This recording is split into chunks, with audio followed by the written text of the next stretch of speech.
میپرسند مذاهب چرا به وجود آمده است؟ طوری که قبلا بیان کرده بودم، اساساً در مذاهب یک رحمت بزرگ موجود است. اگر مذاهب نمی بود کار ما بسیار دشوار می شد.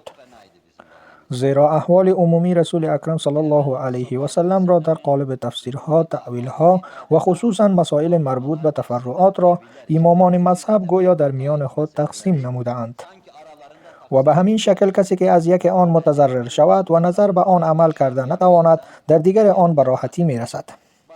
ببینید، برای شما یک مسئله را بیان می کنم. این یک مسئله است که تا به حال در خصوص مذهب به ذهنم خطور نکرده بود. مذهب چطور یک رحمت است؟ سالها پیش شخصی به نزدم آمد، در میانشان یک موضوع رضا یا شیر وجود داشت. معلوم است که در قرآن کریم با شیر حرمت ثابت می شود. اولادهایی که از یک پدر و مادر به دنیا آمده اند ازدواج کرده نمی توانند و به همان شکل دو طفلی که از پستان یک زن شیر خورده باشند با هم ازدواج کرده نمی توانند. یکی آن طفل بیگانه است و دیگر آن طفل آن زن می باشد، اما به خاطر که هر دوی آن از یک زن شیر خورده اند با هم ازدواج کرده نمی توانند. اگر آن طفل بیگانه هم باشد با آن زن ازدواج کرده نمی تواند.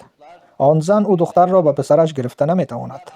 به همین شکل اساساً با شیر اصل و نسب ثابت می شود. حرمت نیز ثابت می گردد. من این را برای وضاحت بیشتر موضوع بیان نمودم.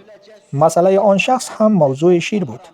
آن شخص ازدواج نموده دارای 4-5 طفل بود، اما شرعاً با خواهر خود ازدواج نموده است و تمام عمر بدون نکاح زنا نموده است. به من مراجعت کرد و گفت چی کنم؟ یک شخص متدین بود. از خوردن و نوشیدن مانده و پر و بالش شکسته بسیار غمگین به نزدم آمد. به من گفت چی کنم؟ گفتم در مذهب حنفی در این مسئله کم و زیاد نیست. اگر یک جرعه شیر خورده باشی حرمت ثابت می شود. یک بار پستان را گرفته باشد حرمت ثابت می شود. اگر شیر را به گیلاس انداخته یک قطره نوشیده باشد حرمت ثابت می شود. دقیقاً تمام اینها در زمان شیرخوردگی انجام شده باشد. اما در مذهب شافعی یک حدیث از حضرت عایشه رضی الله عنها وجود دارد. حنفی ها می گویند این حدیث نسخ شده است. آنها می گویند 5 مرتبه 5 جرعه نوشیده باشد. این شخص به من گفت من یک بار گرفتم، نمیدانم یک جرعه شیر خورده باشم یا نباشم. من به او گفتم من جرأت گفتن این موضوع را به تو ندارم، اما تو برو نزد یک عالم شافعی حالت خود را به او بیان کن. به خاطر خداوند طوری برایش توضیح بده که وجدانت راحت شود. آن شخص رفت و به یک عالم شافعی حالت خود را بیان کرد. چرا که وضعیت شخص بسیار خراب بود و در ضمن از عذاب وجدان خلاصی نمی یافت. ثانیاً اگر زنش را ترک نماید اولادهایش بی سرپرست می ماند. در اینجا خانمش چی گناه دارد؟ اصلا زنش خانم مطیع و اطاعتکار هم بود. برایش عالم شافعی می گوید برای ثابت شدن حرمت 5 مرتبه باید شیر خورده باشی. اگر 5 مرتبه نیست پس حرمت ثابت نمی شود. در این ازدواج مشکل وجود ندارد، می توانی ادامه بدهی. در اینجا رحمت بودن مذهب را می بینیم. اگر نظر به تلقی امام ابو حنیفه رحمت الله علیه مسئله را در دست می گرفتیم، آن شخص از این بخش رحمت بودن دین استفاده کرده نمی توانست. آیا حساسیت موضوع را متوجه می شوید؟ باز هم بخش دیگری از رحمت بودن آن را برایتان بیان می کنم. مذهب ها چرا ظهور کرده اند آن را با اسبابش قبلا برایتان بیان کرده ام. انسان ها در میان جنگ می باشند، شمشیرهایشان خونالود می باشد. با این وضعیت نماز می خوانند. در زمان پیامبر صلی الله علیه و سلم هم این چنین شده است.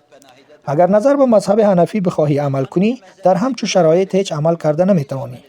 زیرا نظر به مذهب حنفی یک قطره خون نجس است. اگر به اندازه 1 درهم در وجودت باشد مانع نمازت می شود و به اندازه کف دست در لباست موجود باشد مانع نمازت می شود، نماز خوانده نمی توانی.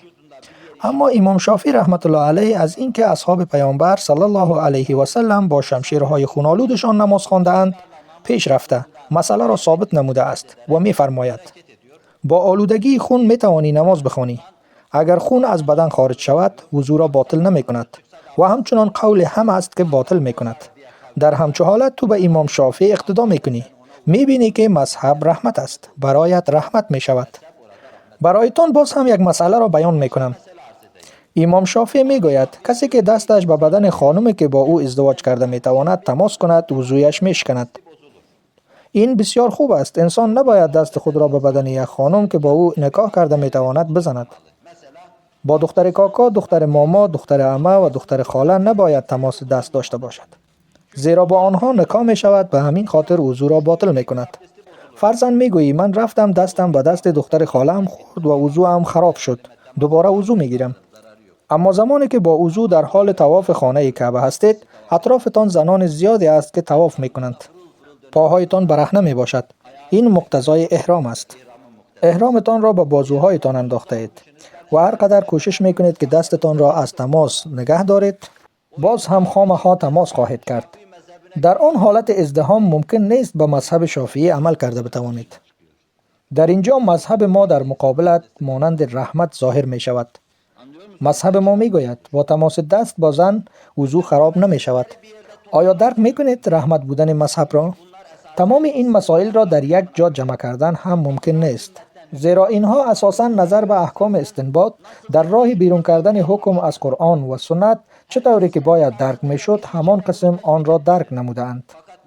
هر کس نظر به طرز تلقی خود آن را تثبیت کرده است و بعد 10 مذهب الا 20 مذهب برای سهولت مردم ظهور نموده است و بعد پیروان هر کدام به یکدیگر ملحق شده تعداد آن مذاهب کم شده اند.